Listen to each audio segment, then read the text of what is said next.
a gentleman wanted to do the Black College Sports Network in partnership with the HBCUs. You see, Head & Shoulders has scalp shield technology, protects against flakes, even between washes. It's never not working. Kind of like us. Number 15? Never not working.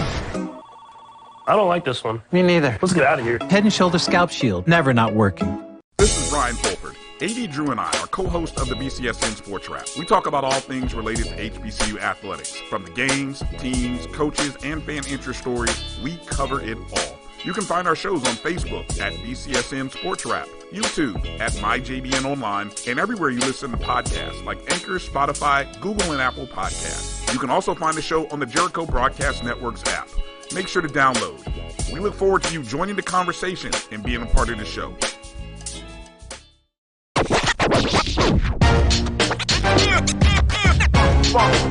It's like a loop machine. All around town, people trying to get down.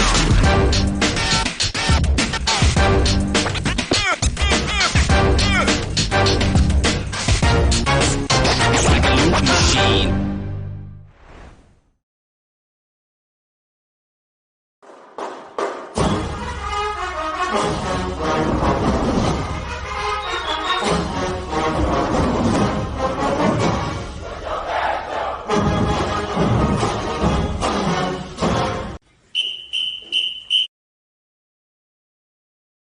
All right, welcome back to the ONG Strike Zone, and right now I'm telling you, this show, I told you this was a jam-packed show today. Joining us right now, the head ball coach of our Rattlers, Coach Willie Simmons, taking time out of his busy schedule to come join us. Coach, how you doing this evening? I'm doing well. Great to be on. Hold on just a minute, Coach. I'm not. We'll make sure I can hear you. I'm Drew, my producer. I can't hear Coach.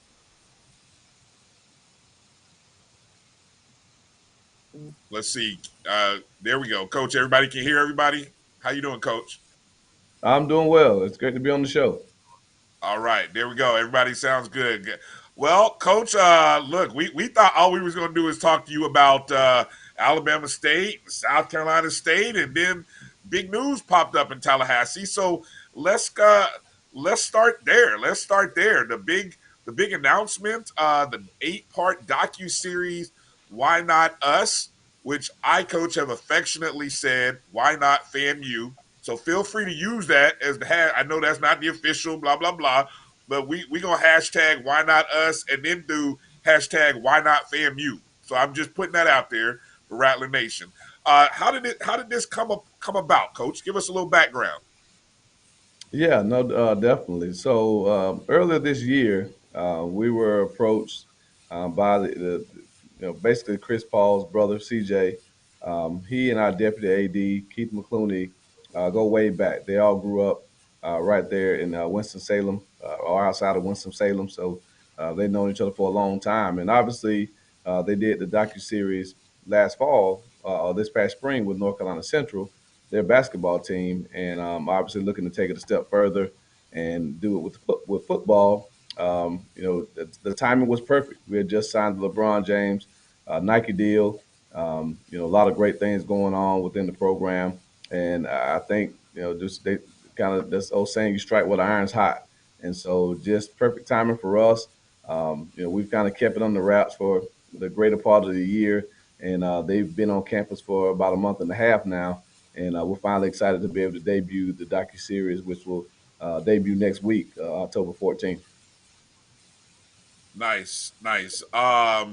And so they what do you when you watch part one, obviously with Coach Moulton, and it was a basketball theme. Was there any kind of trepidation on your part about doing this? Any things that you were kind of being guarded about, or a little nervous about putting out on camera in this kind of medium? Not really. We had a lot of conversations in the beginning, and the one thing that I was very adamant about with the crew was that I didn't want a reality TV show. I didn't want a Last Chance U. I didn't want fabricated storylines. Coercing fights or just something that's good for TV. If they want to come down, we wanted genuine stories. We'll allow them access to our program, to our young men, but only if they respected our privacy and also allowed us to be ourselves. And so we didn't want anything staged. And luckily, we were all on the same page in that regard. And so since they've been here, it's been great. It's been very organic. We've been able to be ourselves, and I think you'll see that. So the main thing we wanted to do was be able to show everyone, what we're about here at Florida A&M as a university, as a football program, as band members, the March 100. And so I told, I was kind of selling ourselves and promoting us that, you'll find a lot of great academic institutions.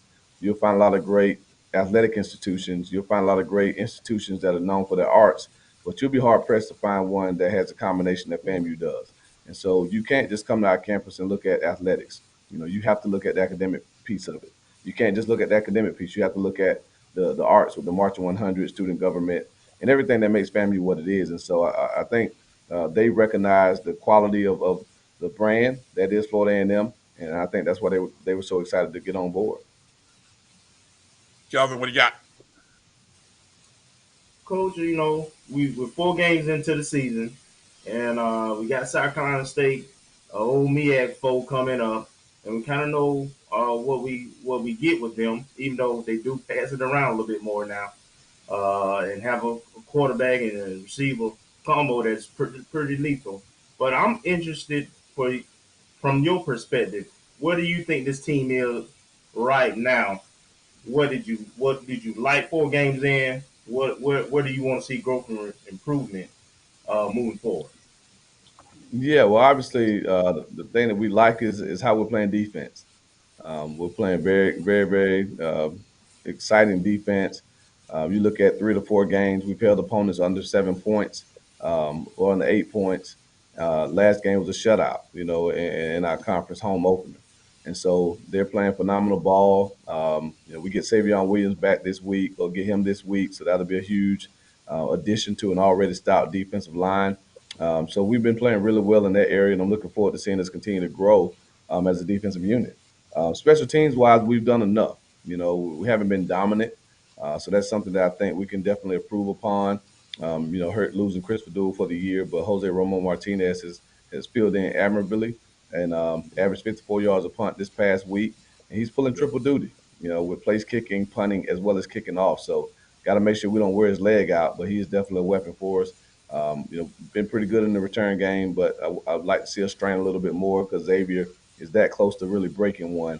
And so if we strain a little bit harder and sustain some blocks, I think he'll go the distance. The disappointing part has obviously been the offense. We have not been as explosive as we've been accustomed to here at FAMU. We're really figuring out our identity, who we are, what we're going to be able to do. We don't have Ryan Stanley anymore, and that doesn't take anything away from Rashawn McKay or Junior Maritovic or Cameron Sapp. But when you lose the all-time leading passer at a place, you typically feel that right away, and we're feeling the loss of Ryan Stanley, and so not being able to throw the ball as well as we have in the past, we're having to rely more on the run, which is fine as well. We got to do what we got to do to win, but just waiting to see us play a complete game on offense, kind of hit our stride, and I still think we have a chance to be a complete team in all 3 phases, which makes us very, very dangerous and a lethal football team. Kofi, what do you got? Hubbard, Coach, how has recruitment been over I want to say, the last 6 months, and has momentum picked up regarding FAMU's recruitment since the Nike deal? Yeah, recruitment is going really well. I heard Coach McCullum just recently talking about the transfer portal. Well, it's affected football as well. And so now you have a lot of teams that are looking at the portal first before they even look at junior college and high school prospective student athletes. And so for us, we have to be very strategic in how we approach recruiting. But I will say this: we've been contacted, and reached out to a lot of top tier student athletes, 4 or 5 star young men who are very interested and want to take a second look, a deeper look at Florida A&M football. And that's what you want. You want to build a program that makes people want to take a look. 2 home games, we've had over 50 prospects at both games, And we've had 4 and 5 star guys on our campus for football games. We had over 1,000 young men uh, tour our campus, our facilities this summer. During the when the contact period, the evaluation period opened back up, and so it's been going really well. Obviously we have to finish strong because recruiting isn't necessarily about how you start, but it's about how you finish. And so with the guys we have on the hook right now, we have to hold on to them, and then with the guys that are out there still that are kind of looking, we have to continue to play well and show them what we have to offer here at FAMU that will make them really consider us. But we're in a much better posture this time than we've ever been this early in the season. Awesome. Coach, if you can share a little bit about as you go into a game and you're figuring out the game plan for the opponent, and you're trying to debate on the passes versus the run and number of plays, and as we've seen the disparity between run and pass. It got to the point where this past week we had more runs than pass attempts. Is that just talk a little bit about how that planning process works? Because I'm one of the people, I kind of feel like you've got such a plethora of running backs, and as evidenced by, I think there were 9 different guys who ran the ball, including 2 quarterbacks.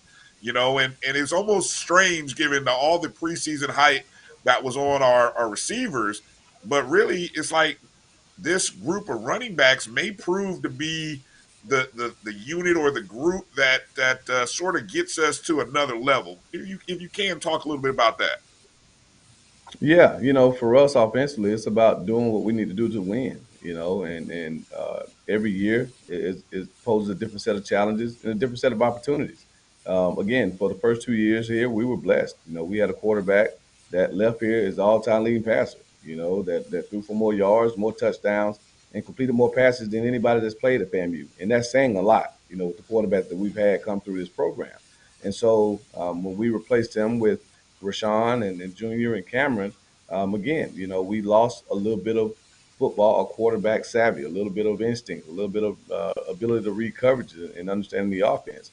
And so for us, again, as a staff, it's about figuring out what we have to do to be successful. And after week one of trying to run a very similar offense that we run in the past, a heavy RPO offense, with RPOs, you never really do a run pass ratio because every play has 2 options on it. You can either hand the ball off to the running back or you can throw it on the perimeter to a wide receiver if the defense gives you that look. So with Ryan, we never counted it. Some weeks, if the defense was heavy run oriented, we might throw the ball 45 times. If the defense was committed to stopping the pass and opening it and playing light boxes, we might hand the ball off more than we have thrown it. This year, we've kind of been forced to, you know, slowly get away from RPOs as much. We'll never be able to do away with them totally, but every play is not a run option anymore, run pass option anymore.